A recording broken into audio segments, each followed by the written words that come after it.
Fala pessoal, sejam todos muito bem-vindos. Aqui é o Inquietos Cast e hoje a gente vai falar aqui do livro Psicologia Financeira, que foi um dos livros que eu mais gostei de ter lido no ano passado. O Gabriel também leu. Sim, inclusive tô terminando ele agora, na verdade. Inclusive, eu não apresentei meu co-host. Sei. Gente, eu e o Gabriel hoje vamos discutir um pouco desse livro, tá? Que a gente leu no ano passado e ele tá terminando de ler agora, inclusive. E por que esse livro é tão interessante de ser discutido, né? É um livro que a gente já ouviu falar em outros podcasts e trazendo aqui para o nosso ponto de vista, né? É um livro que eu li depois de ter ouvido a seguinte comparação, e é isso que eu quero instigar alguns de vocês. Ele é mais atualizado do que o Pai Rico, Pai Pobre, por exemplo. Para quem não leu esse livro, é um livro que fala sobre como lidar com a ideia do dinheiro. É um dos mais clássicos, né? Isso, e o Psicologia Financeira do Morgan House, né? Esse é o nome do Morgan autor. House, O nome do autor. Ele aborda de uma forma ainda tão interessante quanto do Pai Rico, Pai Pobre, mas diferente ao mesmo Sim. tempo. É por isso que enriquece para quem lê, né? Ele pega mais na ideia principal, por isso que é a psicologia financeira, de que lidar com as finanças tem mais relação com o emocional e com o psicológico do que com a questão técnica e a questão de conhecimento sobre dinheiro e assim por diante. Pai Rico, Pai Pobre, ele é mais um livro assim que ele vai abrir tua mente para entender o porquê que do formato atual não vai dar certo. É tipo assim. Sim, né? sim. E aí porquê que você não entende princípios básicos e tal. E o psicologia financeira ele vai pegar mais na ideia da questão psicológica. Tanto que ele até fala, né? Em algumas frases ele repete bastante isso no livro, de que ele fala, não, você não é uma planilha. Você pode, às vezes, olhar sempre para as coisas e achar que é assim ou não é, e o melhor investimento é esse ou não é aquele, ou fazer isso ou aquilo. Só que quando você coloca uma pessoa tomando qualquer decisão, uma pessoa lidando com dinheiro é diferente, porque envolve os sonhos que ela tem, envolve, sei lá, as pessoas que dependem dela, assim por diante, né? Sim, é verdade. O Gabriel resumiu o livro. Vamos embora, a gente finaliza o podcast. É porque assim, a ideia que o autor coloca de cerne é essa. Né? Tanto que ele dá alguns exemplos durante o livro sobre esse assunto. Né? Pois é. O autor fala no livro sobre a gente aprender a lidar com a questão das finanças não como se fossem apenas números. Na verdade, ele defende a tese, e eu concordo totalmente, né? Porque, na verdade, se tu for analisar no teu dia a dia o que te faz normalmente não evoluir com relação ao teu dinheiro, nem é a questão financeira em si, é a questão emocional que a gente tem com o dinheiro, sim, né? exatamente. E esse é o ponto que ele mais resgata. E é engraçado porque eu já tinha visto esse livro na Amazon, em alguns sites assim de livros, e até em livrarias, e daí tu olha pra aquela capa, parece tão bobo assim, mas psicologia financeira, pra que eu vou ler esse livro, né? E aí a gente vai destrinchar aqui com vocês hoje no podcast os tópicos, o porquê é interessante, o que o autor traz dentro do livro que faz sentido a leitura, e mesmo que tu não queira ler, tu vai aprender com a gente aqui hoje, né? E o primeiro tópico que eu acho que é legal a gente resgatar aqui que ele traz, né? É um dos tópicos que eu achei mais fantásticos, e eu não esqueço esse tópico até agora, né? Que é um dos que mais impactou pra mim, assim, foi a ideia a pessoa que tem dinheiro diferente da pessoa que parece ter dinheiro, né? Que é a percepção do ser com parecer, né? É muito legal, porque ele dá, inclusive, uma coisa que eu mudei de perspectiva sobre isso, cara. Ele coloca assim, quando você olha um cara que tem um carro de 1 milhão, a única coisa que você sabe a respeito dele é que ele tem 1 milhão a menos na conta.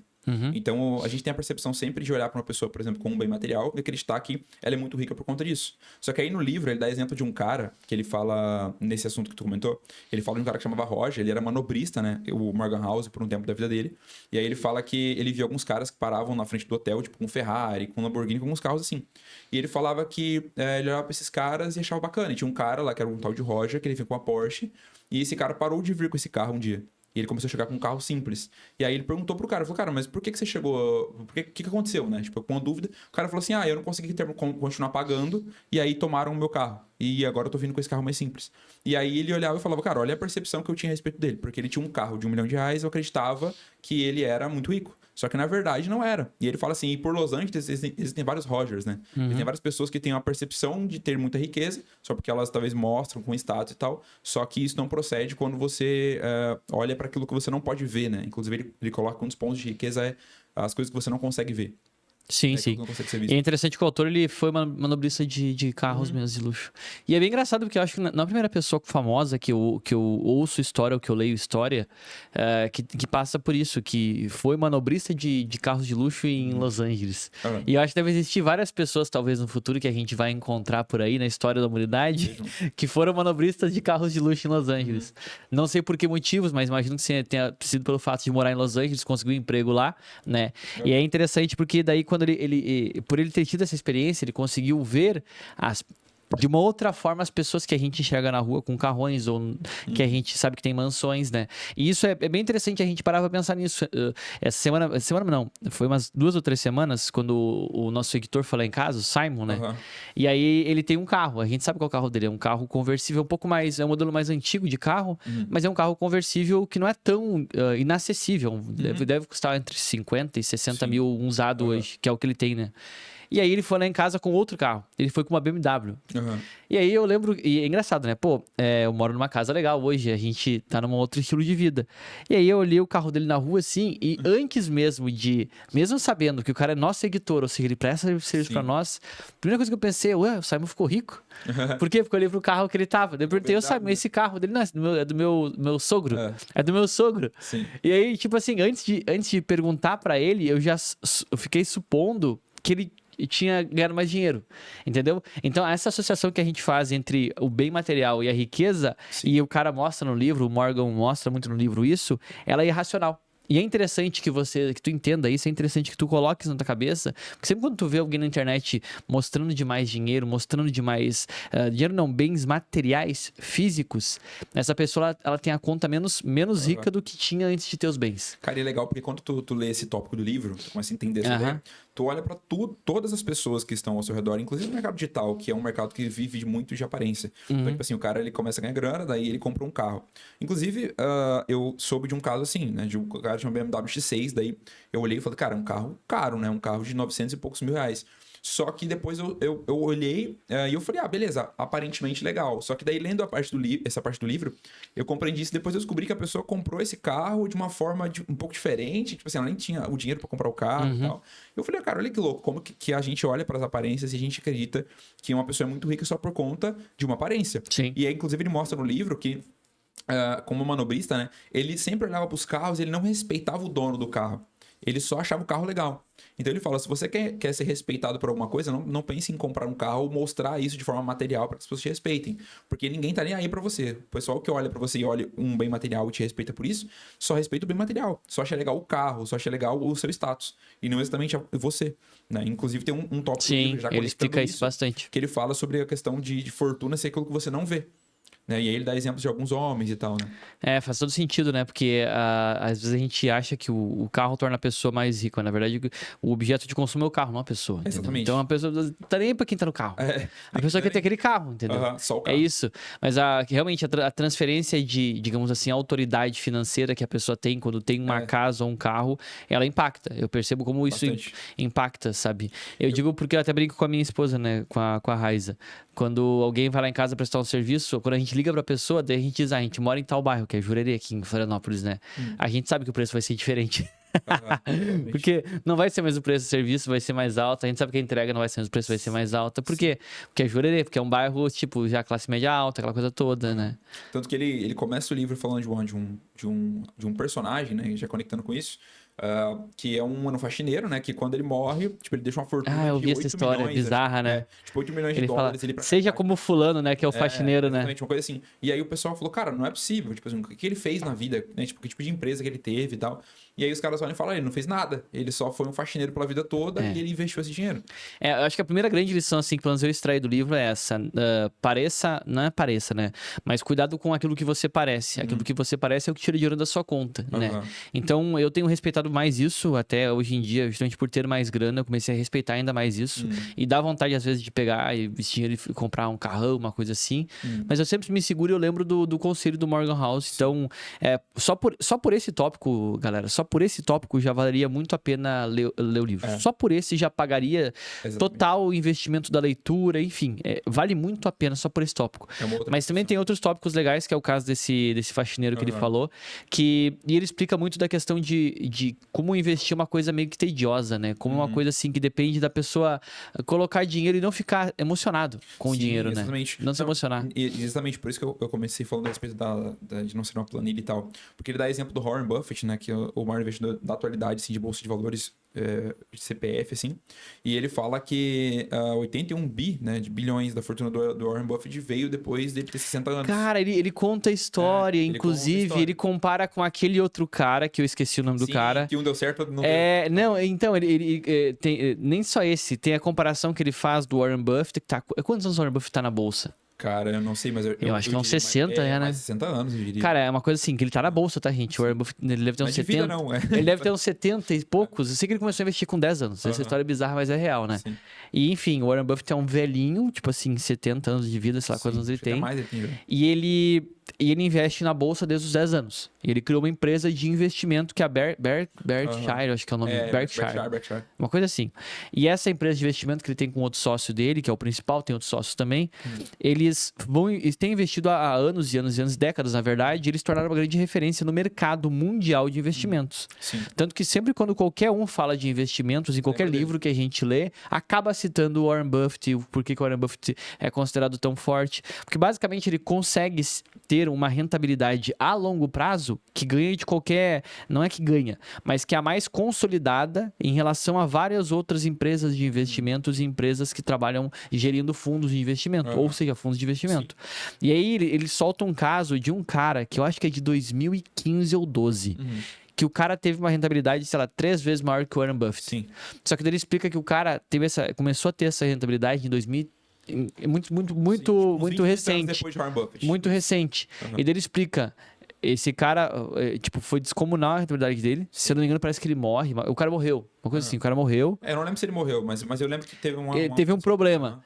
E aí ele explica, se o cara continuasse, ele ia passar a rentabilidade do Warren Buffett. Só que o Warren Buffett ganha por quê? Porque ele foi paciente a vida inteira. Só que a fortuna do Warren Buffett nunca ele vai passar por conta do tempo que ele... Tipo assim, ele coloca, se o Warren Buffett tivesse, tipo assim, o dobro de rentabilidade, só que ele começasse a investir 20 anos depois, ele teria, tipo assim, 20 vezes menos do que ele tem hoje, por conta do tempo. Então ele coloca o fator tempo como sendo uma... É os juros compostos, né? Muita gente não entende o que é juros compostos. Tem alguns cálculos bem interessantes. Eu vi um cálculo que mostrava como é que você consegue investir com, acho que é 1 centavo, cara. Era bizarro esse cálculo. Era um vídeo no YouTube de uma moça, inclusive.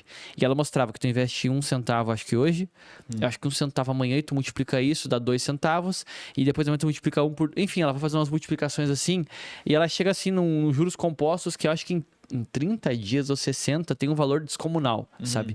Mas multiplicando aquele valor por causa dos juros compostos. E a gente não entende juros compostos. Talvez a maioria de vocês não entendam o efeito dos juros compostos, mas é o que o Warren Buffett surfou essa onda a vida inteira. A vida toda. Que é deixar o dinheiro rendendo mais dinheiro, rendendo mais dinheiro. E agora a gente tá com... Eu tenho um assessor lá que também virou assessor do Gabriel, e ele tava contando uma história parecida esses dias, né? Ele falou que ele tem um cliente dele, né? É um assessor de investimentos que trabalha com a gente agora, é prestador de serviço que faz assessoria para nós, dos nossos investimentos. E ele contou a história que ele tinha um cliente, que esse cliente ganhou... como é que é o nome? A nota premiada, aquela... Sabe quando tu vai no mercado? Em São Paulo tem isso, no Rio Grande do Sul também, que tu bota a nota fiscal e tu concorre a prêmios. Ele ganhou a nota premiada em São Paulo. Parece que ele ganhou 400 mil reais. Caramba. E ele era uma pessoa que ele tinha um estilo de vida simples. Ele tem um custo de vida de 3 mil reais por mês. E ele queria meio que se aposentar com esse dinheiro. Daí ele pediu pro nosso consultor, né, que é o Geraldo, para administrar esse dinheiro para que todo o rendimento mensal, que era 2 ou 3 mil reais, ele fosse retirando. Sim. Aí o Geraldo explicou, não vai ter juros compostos nesse investimento. Sim. Porque se tu tirar todo o investimento que entra no mês, só pelo dinheiro ficar parado de 400 mil reais, tu acaba fazendo com que esse dinheiro não se multiplique. E no passar dos anos, por conta da inflação, ele vai começar a perder esses 400 mil. É exatamente isso que ele explicou. Daí o Geraldo falou, eu tentei explicar pro cara que o cara ia perder pra inflação e o cara não tá nem aí, ele só quer o dinheiro do mês, entendeu? Sim. E talvez tu esteja pensando, mas eu queria 400 mil reais pra viver de renda. Ok, só que pensa o seguinte, hoje, vamos pensar numa coisa bem básica, né? Uma garrafa d'água hoje custa R$2. Lá nos anos 2000 custava, sei lá, 20 centavos. Por que ela custa R$2 e custava 20 centavos? Porque o dinheiro perdeu o poder de compra. Sim. Então, os 400 mil reais do cara que ele tem hoje, daqui 10 anos vai valer, sei lá, 120 mil reais, 150 mil reais, para conseguir comprar o que ele compra hoje. E ele vai continuar tirando 2, 3 mil do mês lá daquele investimento. Sim, e aí ele não vai ter aqueles 2, 3 mil dele daqui 10 anos, não vai ter poder de compra do que ele compra hoje. Ele vai precisar de 8, 10. Então, o problema de querer viver de renda com um valor muito baixo, né, é que que a gente acaba não conseguindo ter o efeito dos juros Outra coisa, compostos. tirar tudo que rendeu. E pensa, no final do mês, uns poucos 400 mil virou 404 mil. Daí a ideia é que ele vai começar a render agora a partir dos 404. Mas ele tira antes. Que vem, exatamente, vai estar, por exemplo, 408, 410, depois 420. Só que se ele sempre tira os 4, vai sempre ficar os 400. No passar de um ano, ele perdeu É exatamente isso. Depois 1% e vai indo. A gente tá sendo mais solto aqui com relação aos tópicos do livro, mas é justamente para te instigar a querer ler. E algumas das visões aqui, a gente nem tá conseguindo abordar tudo, mas algumas dessas visões a gente aprendeu lendo o livro, entendeu? Sim. E outra coisa que é legal também dentro do livro, quando ele fala da questão do efeito de ter o dinheiro e de mostrar ter o dinheiro, Sim. ele traz muito a relação da percepção de felicidade das pessoas. Que boa parte da percepção de felicidade das pessoas é ligada ao efeito comparativo. E por isso que a gente compra... expectativa. Por isso que a gente compra coisas quando não precisaria, porque a gente vê as pessoas ao nosso redor comprando. Sim. Então é por isso que talvez tu queira ter o iPhone, mesmo sem ter a necessidade ou até a condição de ter um iPhone. Sim. Tu sente deslocado, né? Exatamente, porque tu vê as pessoas que têm dinheiro com iPhone. Né? Sim. E o outro coloca até a perspectiva de vida, né? Na verdade, ele faz um comparativo, ele mostra um estudo e tal, dos americanos lá em 1950 e em comparação com a galera hoje, né? Antes o pessoal era muito mais simples, tinha muito menos dinheiro e tudo mais, e eram muito mais Ele traz esse estudo também nesse livro? Sim, é no Psicologia Financeira. Ele traz também no outro, no Same as Ever, né? No Mesmo de Sempre. Sim, mas ele fala tipo assim, sobre a diferença... Ele fala dessa questão, na verdade, né? De expectativa, menos... e aí ele coloca isso, de que, tipo, os americanos lá, eles tinham uma perspectiva de vida de felicidade, na verdade, de satisfação, que era muito mais tranquila, tipo assim, era muito menos oscilante em relação ao que tem, por exemplo, hoje, né? Por conta da comparação, por conta da expectativa que o pessoal tem. Tipo assim, a galera tem por ver outras pessoas em um outro nível hoje, isso é uma disparidade muito grande, a pessoa olha com uma expectativa de que ela, enfim, pode ter e etc. Só que daí ela olha para a realidade e a expectativa versus a realidade é muito diferente. E aí a felicidade dela fica muito baixa. Fica afetada. Tanto, cara, que um conceito muito legal que ele coloca nesse livro, não vi em outros, é definir o suficiente. Não sei se tu lembra dessa parte. Não lembro. Ele fala sobre a questão de que, tipo assim, ó, as pessoas, elas tendem a ter pouca felicidade com o que elas conquistam porque elas não definem o que é suficiente para elas. Tipo assim, o cara queria ter um carro de 300 mil. Daí ele comprou o de 300 mil. Aí agora ele quer um de 500. Aí ele compra o de 500. Aí daqui a pouco ele quer comprar um helicóptero. Sim. Aí depois ele quer comprar um avião. Aí depois ele quer comprar um avião melhor ainda. Aí depois, então, assim, ele nunca define o que... E aí ele coloca até umas situações de caras que já tinham muito e colocaram tudo a risco só pra ter mais. E acabaram perdendo tudo. Então, tipo assim, ele fala, cara, se você não definiu o suficiente, vai chegar um momento que você vai colocar em risco coisas que você já tem e que você demorou tempo pra construir só pra conquistar uma coisa a mais. E uma coisa a mais. Isso vira uma parada que você nunca encontra satisfação e você pode perder tudo por conta disso. Mas isso é interessante. Eu chamo isso na minha cabeça de efeito reforma na casa. Por quê, né? Eu lembro que quando eu era mais novo, eu comecei a reparar quando eu ia na casa de alguns parentes ou até amigos dos meus pais, ou até conhecido assim. Às vezes tu chega na casa de uma pessoa, não sei se tu chegou a ter parente assim, mas eu tenho um parente assim, tá? Um ou outro, às vezes, de vez em quando. Tu chega na casa da pessoa, ela tem uma casa relativamente boa, mas não é tipo não um casarão, uma casa normal, brasileiro normal, classe média, assim. 2, 3 quartos, aquela coisa toda. Aí tu tá conversando com ele diz assim, não, que eu vou fazer uma reforma no telhado essa semana. Daí, 3 meses depois, tu vai lá e ele fez a reforma. Daí ele tá explicando que ele vai fazer uma calçada na frente de casa. Beleza, daí 3 meses depois ele fez a calçada, ele quer fazer ele quer renovar o muro. Daí 4 meses depois ele quer pintar a parede. Daí eu chamo de efeito enfim, é o efeito da pessoa que nunca está satisfeita, entendeu? Sim. E é normal, todos nós temos isso. Então, esse efeito é até um aviso pra vocês, tá? Tu vai comprar o carro dos teus sonhos, o celular dos teus sonhos, e daqui 6 meses tu vai querer comprar um outro. Exatamente. É o efeito a gente tem isso naturalmente, entendeu? O que ele coloca não é, tipo assim, pra você se satisfazer e não querer uma coisa melhor. O que ele coloca é o seguinte... É ter consciência também, né? Ele coloca assim, não coloque em risco o que você conquistou só pra você ter uma outra coisa a mais. Então, tipo assim, às vezes, ele dá um exemplo de um cara ali que, tipo, pô, ele tipo, sei lá, já tinha na casa dos milhões de dólares, assim, de patrimônio. E aí ele meio que coloca tudo isso, tipo, num outro negócio lá, porque ele poderia ter ganhado mais. E aí parece que teve ele foi acusado de um roubo fiscal, uma coisa assim, e ele acaba perdendo tudo. E esse cara se suicida até. Tipo assim, foi um nível bizarro. Porque colocou a risco uma coisa que, pô, ele não olhou e falou é suficiente. Então, tipo, pô, pra mim talvez suficiente, seja uma casa, sei lá, X, uma casa de 1.000 metros quadrados, uma casa tal. Beleza, definiu que é suficiente, pô, se eu conquistei, então, ok, beleza. Eu não preciso continuar me sacrificando com outras coisas importantes só pra ter uma outra casa melhor, sabe? Então ele coloca sobre definir o suficiente porque isso te dá mais satisfação e felicidade. Porque aí você sempre... porque você consegue ter, tipo assim, pô, isso aqui é o suficiente. Eu queria isso aqui, conquistei isso aqui, sabe? Então ele coloca isso... É um tema bem interessante no livro que ele põe. Eu nunca tinha visto em outros. É interessante, né? Porque mesmo a pessoa se sinta financeiramente suficiente, ela vai querer mexer em algum projeto na vida dela, quer melhorar com a saúde dela, daqui a pouco ela vai querer melhorar a saúde espiritual, a saúde psicológica. Sim. É o ser humano. Exatamente. Isso muito por conta da comparação, né, cara? Porque sempre vai ver pessoas falando de outras coisas. Sim. Falando de outro negócio pra fazer, né? Assim por diante. É aquela velha história. Se tu ouvir um podcast de psicologia mesmo, tá? Tem acho que é muito famoso no Spotify, inclusive. Tu vai começar a se sentir com problemas mentais o tempo inteiro. Porque tu vai ter consciência de possíveis questões psicológicas que afetam o ser humano. Sim. E aí, quando tu toma... Isso eu aprendi de novo. Eu invento os nomes na minha cabeça, né? Que é o efeito Nutri. Eu sigo vários nutricionistas no Instagram. Por quê? Porque o algoritmo começou a me achar na parte de Nutri, eu gosto de conhecer, e aí eu vou aprofundando. Aí, cara, eu acho que eu devo seguir hoje em dia, rotineiramente, uns 5 ou 6. Daí todo dia, quando tem uma nova polêmica, sei lá, os ovos da Virgínia, o fulano de tal com a nova dieta. Esses nutricionistas fazem conteúdo. Então eu acabo aprendendo um monte de coisa. Só que algumas dessas coisas é excesso de coisa. Aí eu penso, tá, mas por que eu tô preocupado se eu vou comer 123 gramas de frango e não 110? É porque eu vejo o Nutri falar todo dia de fazer 120 gramas de frango. Então, a mesma coisa que tu vai ver se tu seguir um podcast de marketing. Sim. Por isso que eu digo muito pra galera, tome cuidado com de quem vocês ouvem sobre o que vocês ouvem. Se tu seguir um podcast de pessoas que estão preocupadas com o fim do mundo, vocês vão achar que o mundo vai acabar amanhã. Vai achar que ele vai acabar amanhã. Você tem TDAH só porque você esqueceu uma coisa. Exatamente, né? O próprio... Eu gosto muito do conteúdo do Wesley no Lugari, porque ele fala muito, né? Que a maioria das pessoas não tem nada de TDAH. Só que daí aquela velha história, virou moda falar que tudo é TDAH. Então ele vai lá no podcast dele, ele vai lá, mostra o que realmente é. Ele traz um cara que estuda TDAH e o cara explica que TDAH tem toda uma série de prognósticos para dar o diagnóstico. Então ele vai lá e filtra, sabe? Claro. E esse filtro é difícil a gente encontrar com excesso de conteúdo. Ele TDAH, ele vê o tempo todo. Mas é verdade. Você vê 2 imagens aqui, então você tem TDAH. Mas é legal, né, cara? Porque, tipo assim, é como se tua mente abrisse um filtro, né? Tipo assim, se tu começa a ver, como tu falou lá, sobre o fim do mundo, sobre teorias da conspiração, que o mundo vai acabar.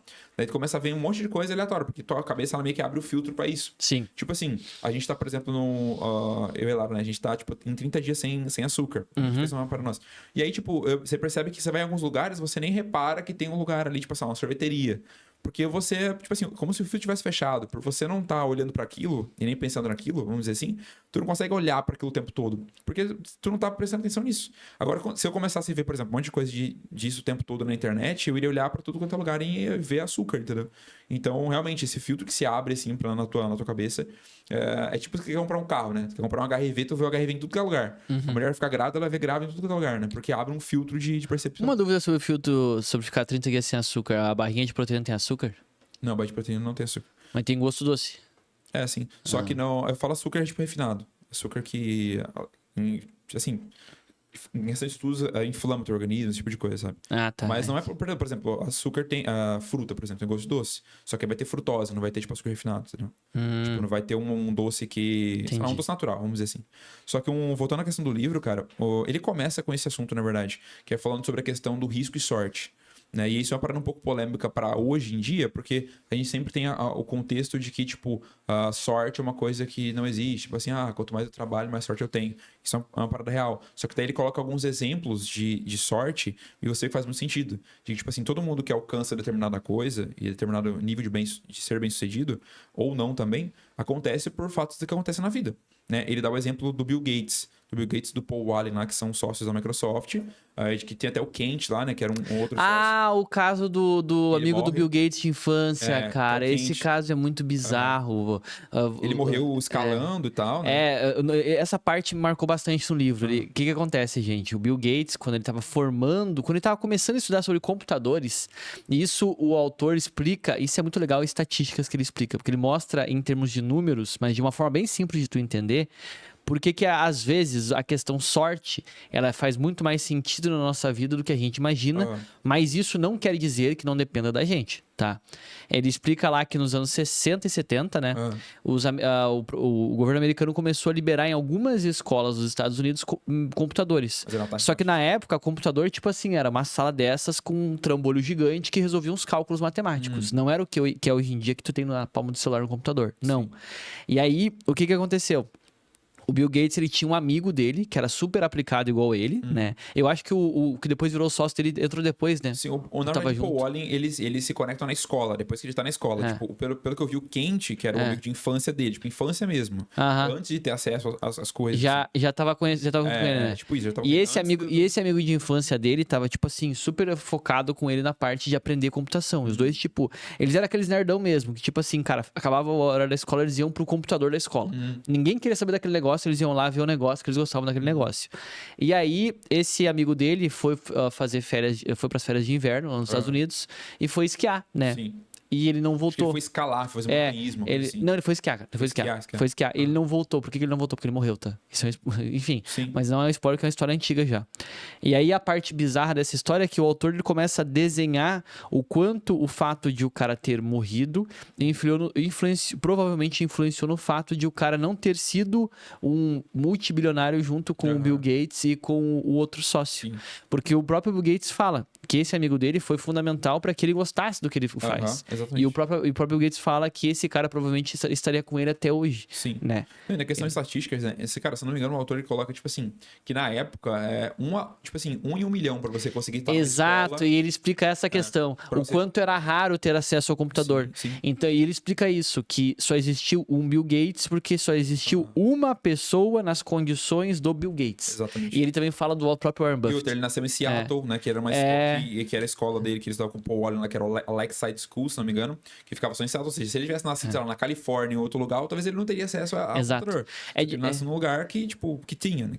É diferente, por exemplo, né, quando a gente pensa assim, sei lá, um Pelé, um Messi, né, um Maradona, um cara que ele é bom no futebol. Ele nasceu, né? Por mais que ele tenha nascido já no ambiente que jogava bola, o cara tem uma predisposição muito jovem, mas é mais jovem que o Bill Gates, de desenvolver aquela habilidade com os pés. Então, a habilidade, por exemplo, motora, né? Pelo menos eu sinto isso, teria que ter pesquisa para isso. Ela é muito mais fácil de ser abençoada com a sorte do que a habilidade técnica. A habilidade técnica, por exemplo, do Bill Gates, do amigo dele que depois morreu e do outro amigo que virou sócio, né? Ela dependia de uma coisa maior, que era o governo ter o recurso, que é o que tinha na época para eles. Por exemplo, o Brasil não tinha computador na escola, nem existia computador no Brasil, por exemplo.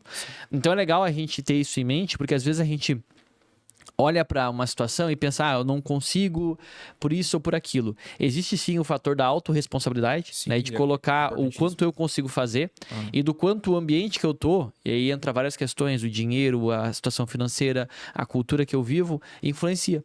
Por exemplo, a gente tem alguns alunos raros, mas tem alguns que até participam de lançamento, de aulões que a gente faz, lançamentos, coisas assim, que eles vêm lá da Angola, né? Alguns são da Angola, de países africanos, talvez tu seja um desse país, alguma pessoa desse país. Se tiver, dá um oi pra nós nos comentários, gente.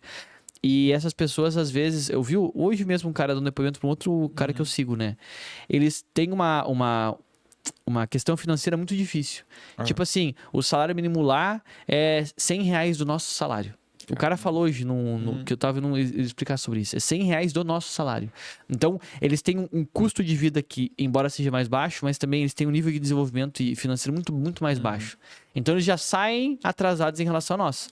Nós saímos atrasados em relação aos americanos, por exemplo. Ou os franceses, ou os ingleses. Eu fui pra França, fui pra Inglaterra. Tipo assim, isso que a gente vê aqui em Jurerê é normal lá. O bairro cheio de carro, riqueza e tal. É normal lá. E então, a gente começa a entender essas disparidades. E por que isso é interessante? Pra tu entender que às vezes existe um pingo de sorte na história. Sim, exatamente. Tipo assim, alguma coisa aconteceu na história que te conectou com alguém, que te fez ter algum tipo de conhecimento antes do pessoal. Tipo, sei lá, talvez alguém que começou no marketing digital antes. Sei lá, talvez a pessoa em algum momento ela se conectou com um cara que falou pra ela, tô estudando tal coisa. Sim. Às vezes aquele cara nem continuou fazendo, mas ele falou pra outra pessoa, aquela outra pessoa falou, nossa, vou ver isso aí. E hoje ela tem uma empresa gigante.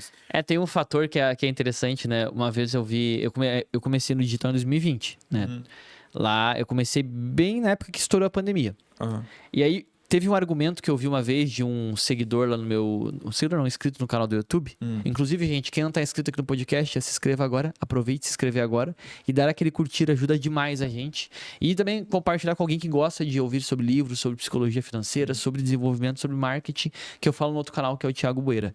Mas enfim, no meu outro canal lá, um cara comentou uma vez: mas pra ti é fácil, tu começou na pandemia. Aí eu fiquei pensando, por que essa pessoa pensa dessa forma? Aí eu entendi, porque na pandemia foi quando a gente teve um boom das pessoas comprando online. Só que o fator mais engraçado, e isso eu já mostrei lá no meu outro canal, que é o canal de marketing, é que na pandemia foi quando eu não vendia. É a parte Quando mais não teve engraçada. resultado. Eu não tinha resultados na pandemia. Eu comecei a ter resultados em 2021. E os meus resultados explodiram como afiliado mesmo em 2023 e 2024. Que não tinha mais nenhuma pandemia acontecendo. Que foi agora há pouco. Sim. Foi que explodiram. E a tendência para esse ano é que os resultados nossos da empresa e das campanhas que a gente tem como afiliado explodam mais ainda. Por quê? Melhoria de técnica. Aí é o efeito juros compostos do Warren Buffett. Sim, entendeu? exatamente. É só tu olhar pra galera aí em 2020 e ver quantos que tinham resultado nesse assunto lá e quanto tem agora, pô. Não tem como. Mas existe também o próprio juros compostos a favor de quem começou antes. Sim, também. Tem uns casos, né, uns casos que a gente vê, por exemplo, Pedro Sobral começou em 2017 no tráfego, 2019 estava lançando treinamento. Hoje ele tem uma empresa de múltiplos 9 dígitos já, que a gente sabe de alguns números deles. Tem várias... Ladeira começou, cara, em 2010, se eu não me engano, com a Kátia. Era uma agência, sabe? Então, tem várias pessoas no mercado digital que a gente segue ou está em masterminds que a gente acompanha. O Thiago Nigro, o Bruno, começaram em 2016 para 2017, entendeu? Então, eles pegaram um boom lá do YouTube em finanças com a Natália Arcuri que surfaram uma onda gigante. Gigantesco. Só que tem cara que começou no... eu conheço pessoas, canais, que hoje tem 500, 600 mil, que começaram em 2022.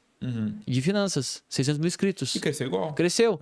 Então, existem certos ambientes em que realmente a sorte ela é fundamental, como foi o caso do Bill Gates com ou até o azar, né, do amigo dele que foi esquiar e não voltou mais.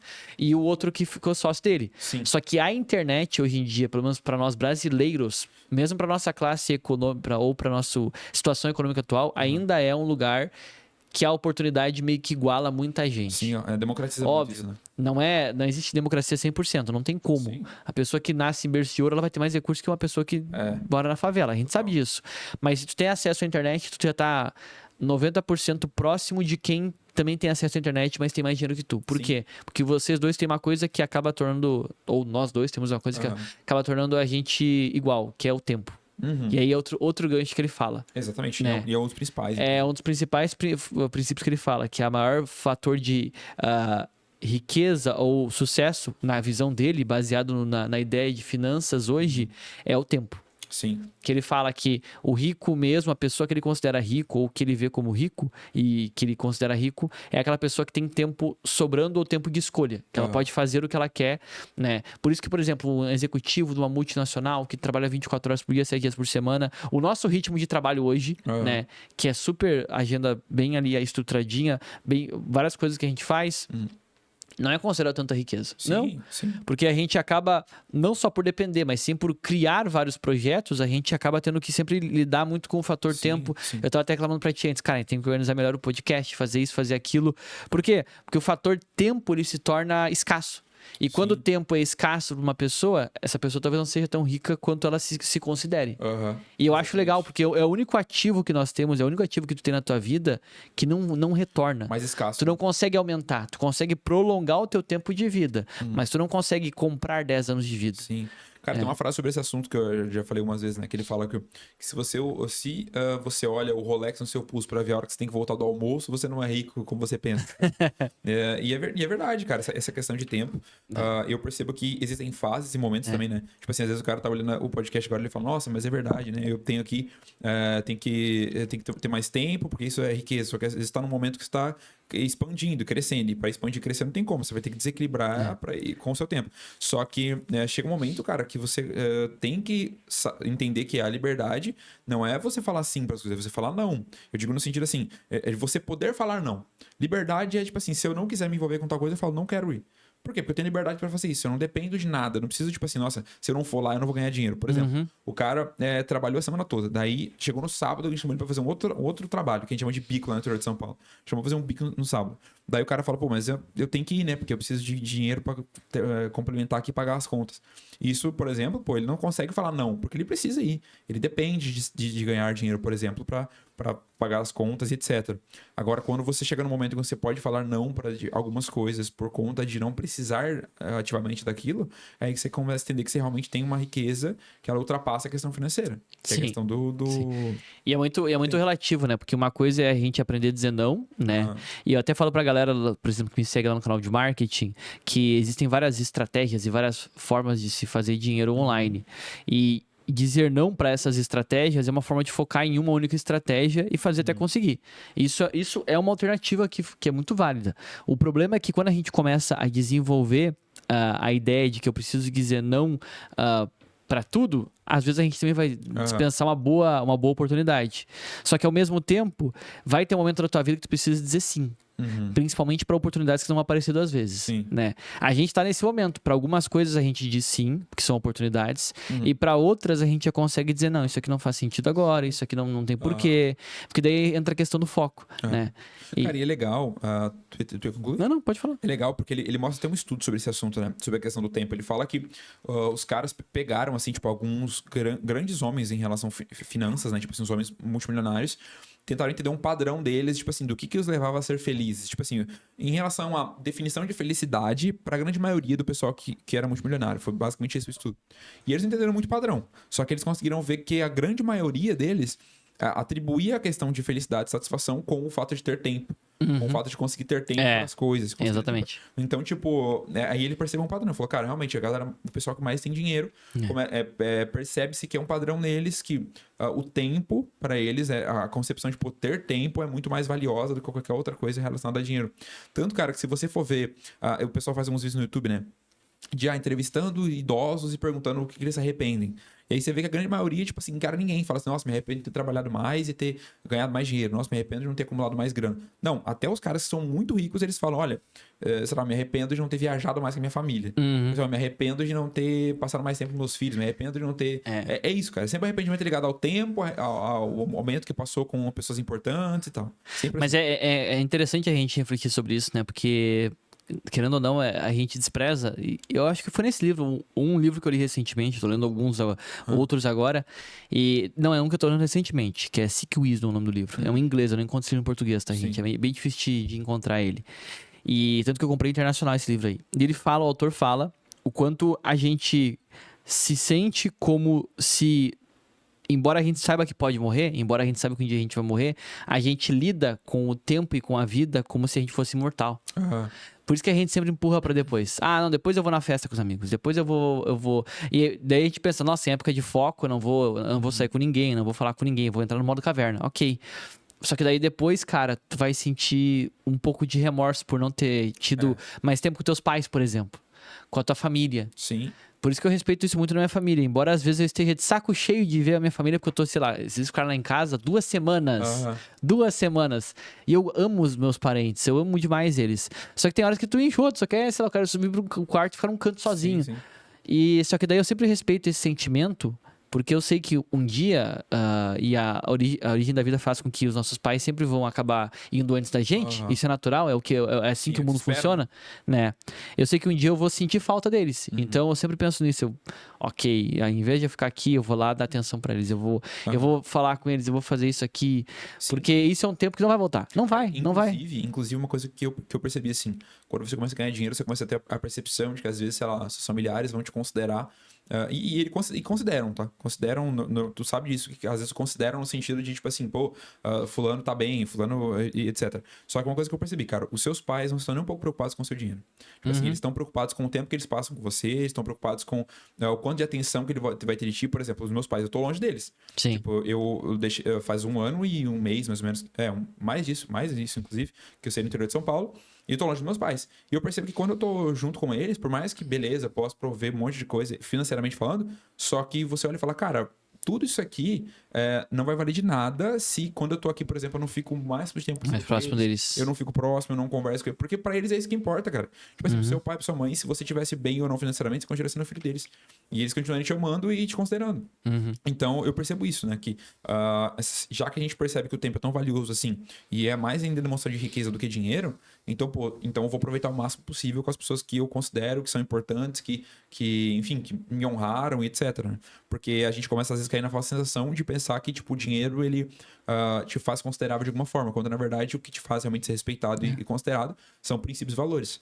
Né? A humildade, a empatia que você tem e assim por diante. É isso que faz alguém olhar e falar, cara, realmente... Porque dinheiro, cara, sempre vai ter alguém mais rico que você. Sim, não, cara, a corrida do dinheiro é uma corrida que eu nem quero entrar. Não, Eu já realmente. Sempre vai ter um Elon Musk. Desde quando eu comecei a ganhar dinheiro na minha vida, eu coloquei na minha cabeça, eu tinha certeza já, né, que eu não queria ser o cara mais rico de nenhum contexto. Eu só queria ter dinheiro pra não ter que ficar pensando tanto em dinheiro. Sim, exatamente. Porque eu tenho essa questão, você sabe, né? Eu tenho essa questão mais ligada à escassez e é uma questão que eu preciso cada vez mais ir desbloqueando na minha vida, cada vez mais.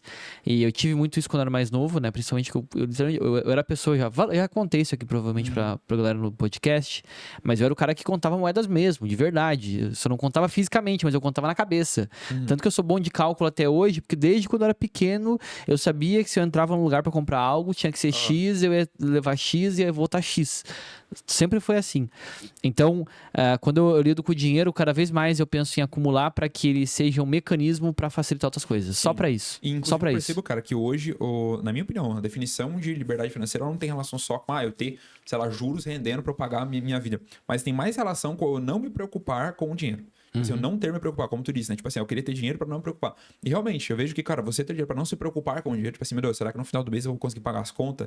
Isso tem mais relação com a liberdade financeira. Sim. Porque, cara, você não precisa viver em... Porque quando tu não tem essa percepção, quando tu entra naquele momento, pô, preciso, meu Deus, o meu salário é contadinho aqui pra eu pagar, você acaba vivendo uma vida onde você tem que encontrar formas o tempo todo de ganhar um pouquinho mais pra você conseguir ir sobrevivendo e pagando as contas, sabe? Não sobra.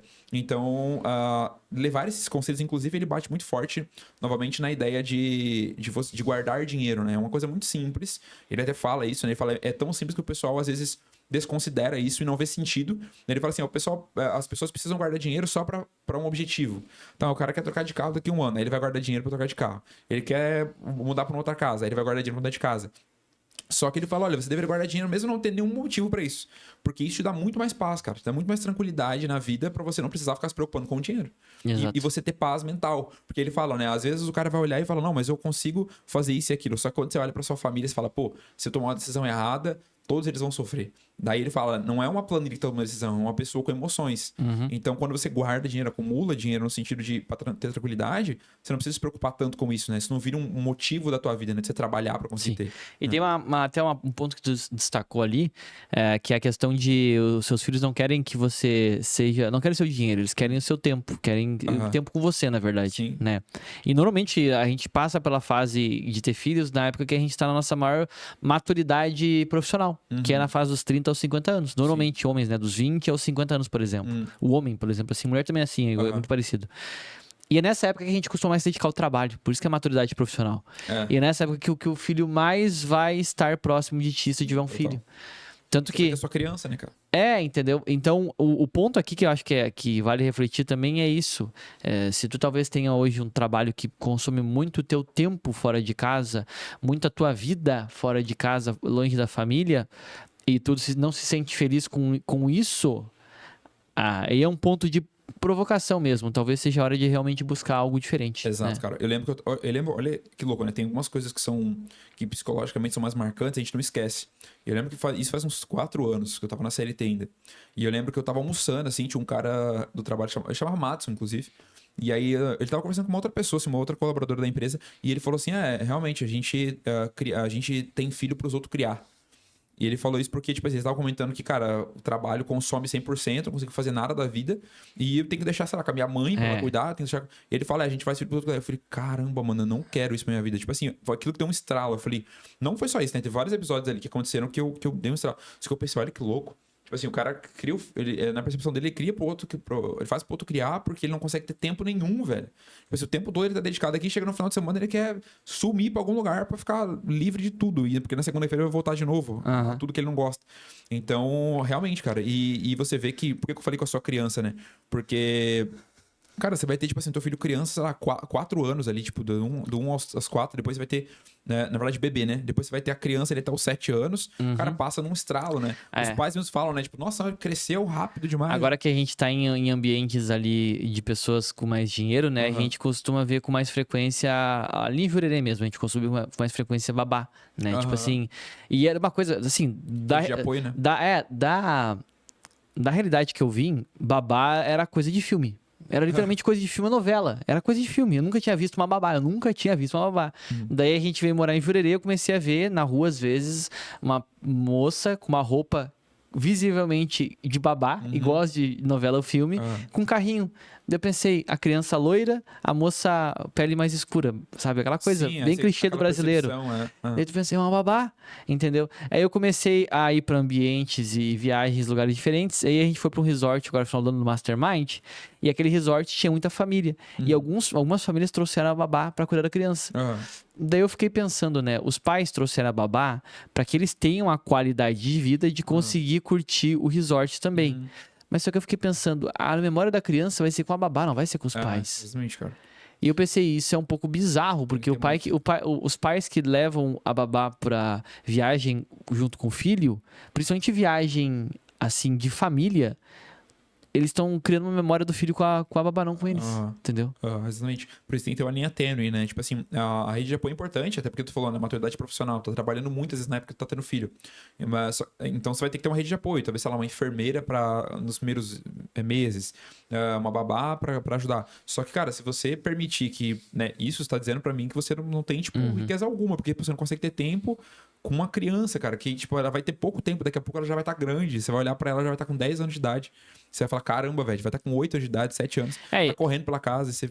E outra coisa também que na estrutura familiar, acho que da cultura do ser humano, se a gente for para pensar, eu sempre reflito nessas coisas, né? E acaba pegando no que o livro fala, né? Psicologia financeira.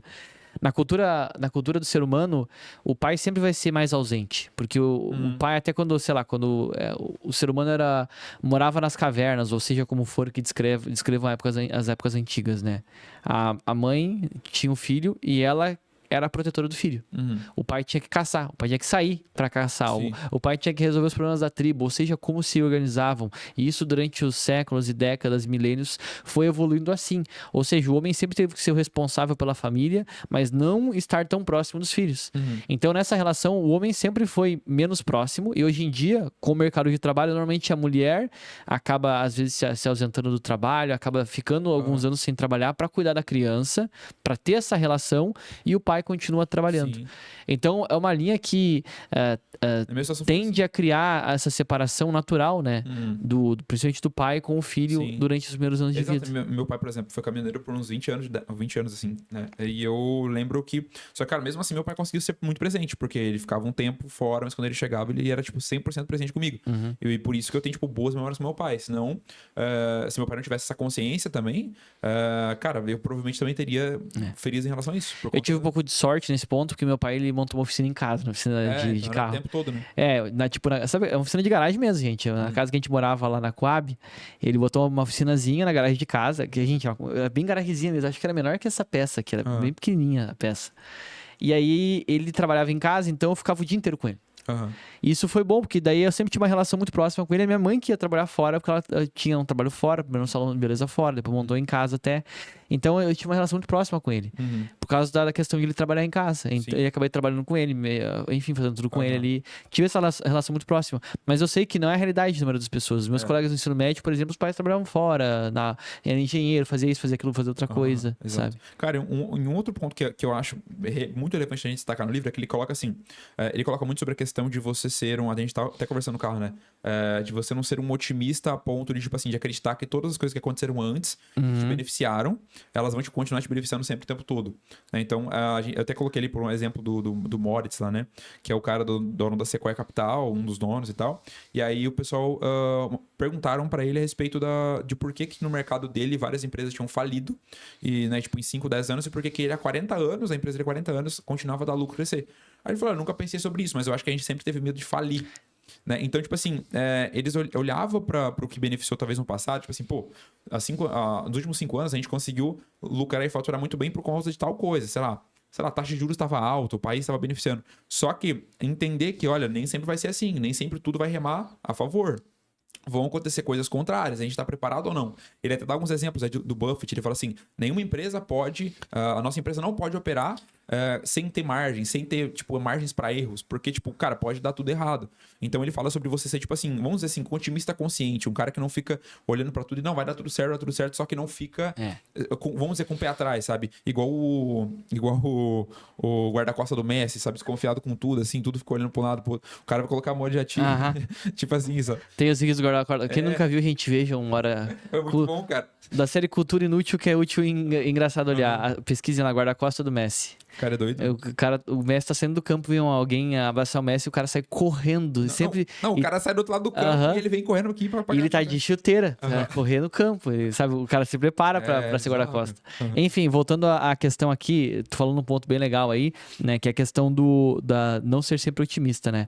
Isso é um sinal que eu vejo em várias pessoas de liderança, de livros que eu já li nos últimos 2 anos, principalmente com relação a empresas e negócios. Os líderes dessas empresas, eu tava lendo de um cara que eu acho que é o fundador de uma empresa eu acho que é Cloudflare, uma empresa assim, essas empresas de nuvem e tal, que são gigantes hoje nos Estados Unidos, ninguém percebe, elas são gigantes, porque elas que hospedam a Amazon, hospedam X, a Amazon tem servidor próprio, né? Mas elas que hospedam metade da internet dentro delas. E aí o cara tava explicando como é que ele cresceu a empresa, como ele pivotou, como ele virou. E daí ele falou, eu sempre tinha um medo absurdo e sempre estava próximo de acontecer uma falência. Porque eles falavam que quando eles jogavam pra mídia, pro mercado financeiro, a empresa estava com capital aberto, aí as ações desabavam, aí um dia valia centavos, outro dia valia, daí no outro ano valia, sei lá, 5, 10 reais, depois valia 100 dólares, né? 100 dólares. Isso mostra o quanto esses caras, por mais grandes, ricos, ou seja como tu enxerga eles se preocupam sempre. Sim. E eles se preocupam de uma forma que torna eles muito mais responsáveis. Sim. Né? Porque aquele rico do... tô rico, vou pegar o meu iate e vou pra Mônaco, vou torrar meu dinheiro e já era. Esse é o rico que eu, pelo menos, quero ficar bem longe. Porque eu não consigo me sentir confortável perto dessa pessoa pelo quanto ela queima de dinheiro e pelo quanto ela acha que o mundo vai ser perfeito e ele pode não ser amanhã. Sim. E ter essa precaução, né, de sempre ficar, não digo preocupado, mas sempre ficar atento ao que está acontecendo, nunca achar que as coisas vão ser perfeitas, nunca achar que tudo vai dar certo, e você sabe como é que eu penso muito assim sempre, né, ter os pés no chão, ele é fundamental para tu manter o teu negócio, para tu manter o que tu tá fazendo. Crescendo. De forma prática, a gente pode colocar assim, sempre viver um ou 2 passos atrás do que você poderia viver de verdade. Sim, em todos os sentidos. Em todos os sentidos, tanto na empresa quanto na questão pessoal. Então, tipo assim, beleza, você pode ir lá e morar numa casa de 20 mil de aluguel. Só que você fala, cara, beleza, eu prefiro ficar numa de 10, ou até menos que isso, porque eu consigo ter tranquilidade. Depois, daqui a um tempo, quando eu puder morar numa de 50, aí eu vou pra uma de 20. Porque aí eu consigo ter tranquilidade sempre. Se der alguma coisa errada, eu consigo ter reserva, eu consigo ter caixa. Eu não beleza, eu ganhei uma grana, eu posso comprar um carro de 500 mil. Não, só que, para que um de 500 mil? Sei lá, eu vou alugar, vou comprar um carro de 100 mil, que seja. Eu vou ficar sempre atrás, porque pode acontecer alguma coisa. E pode mesmo, cara. É bem interessante, eu lembro que ano passado, foi em 2023 ou 2024, 2023 para 2024, eu tava já namorando pra vir pra Jurerê aqui em Florianópolis, e aí eu falei pra vocês, surgiu uma oportunidade, a casa do fulano lá, ele vai sair e o aluguel é tanto. Era muito parecido com o que eu tô pagando agora, inclusive. Só que na época, a gente tava começando o ano de 2024, a empresa tinha faturado um valor X. Aí, quando eu decidi que agora a gente vai se mudar, a empresa já tinha em metade do ano batido mais do que aquele valor. Ou seja, eu já sabia, por números, que provavelmente a gente iria ter um ano muito melhor do que era imaginado.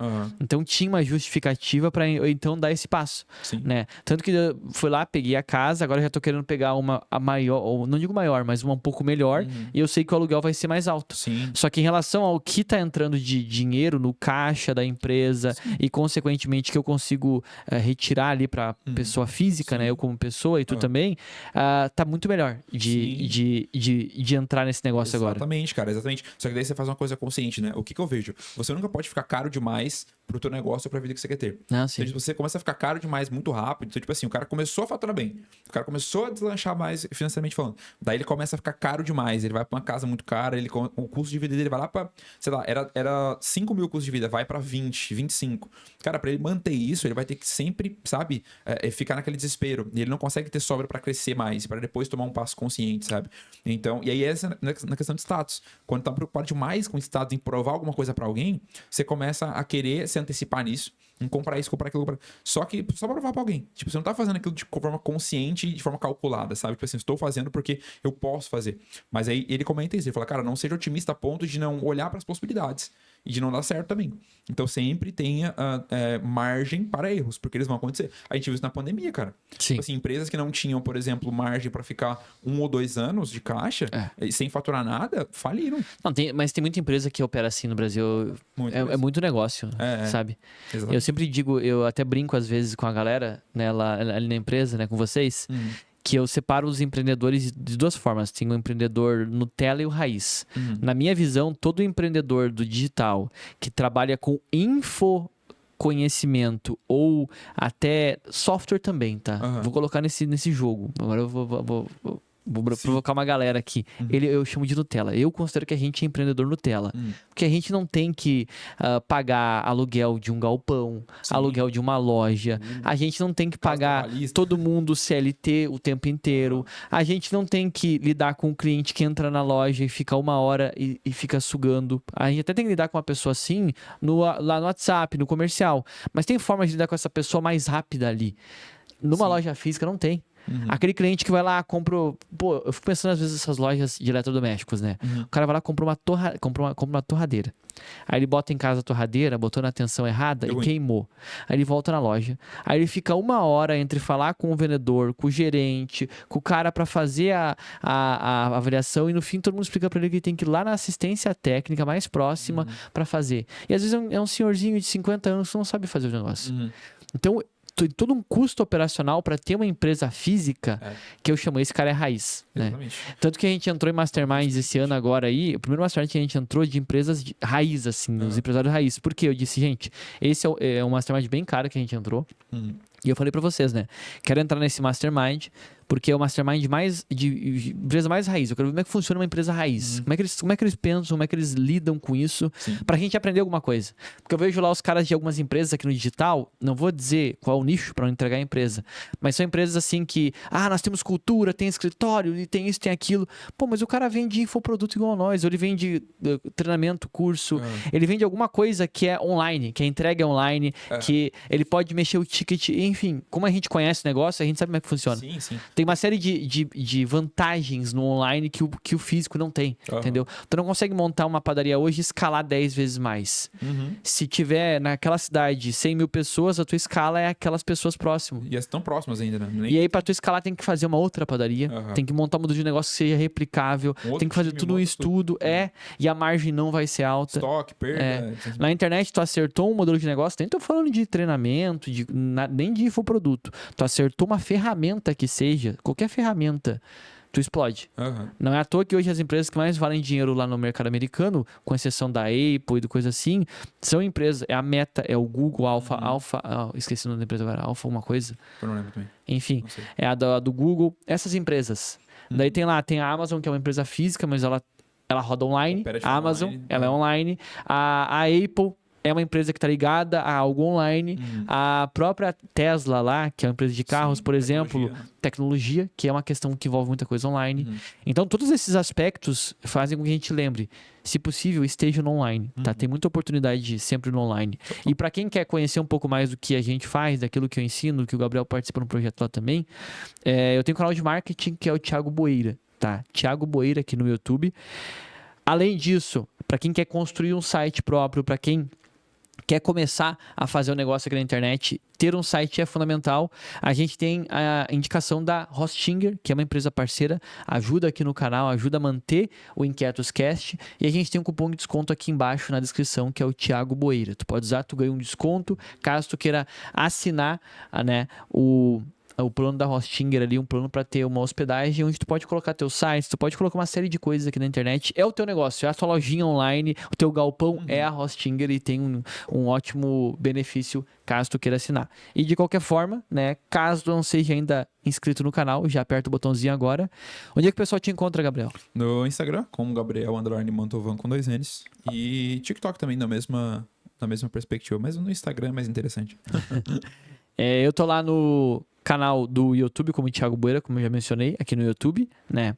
Pra quem tá no Spotify, estamos também no Inquietos Cast no Spotify, os episódios saem também alguns dias depois. E também eu tô lá no Instagram como @ThiagoBoeiras. Fechou? Galera, se vocês gostaram, comentem aqui qual o tópico que vocês mais curtiram sobre psicologia financeira. Se vocês querem que a gente fale de algum outro livro, pode comentar que também dá ideia. É sempre legal pra gente ter uma noção. E de qualquer forma, a gente vê vocês no próximo Inquietos Cast. Só se inscrever aí. Até mais e tchau, tchau. Isso aí, valeu, turma. Até mais. Até.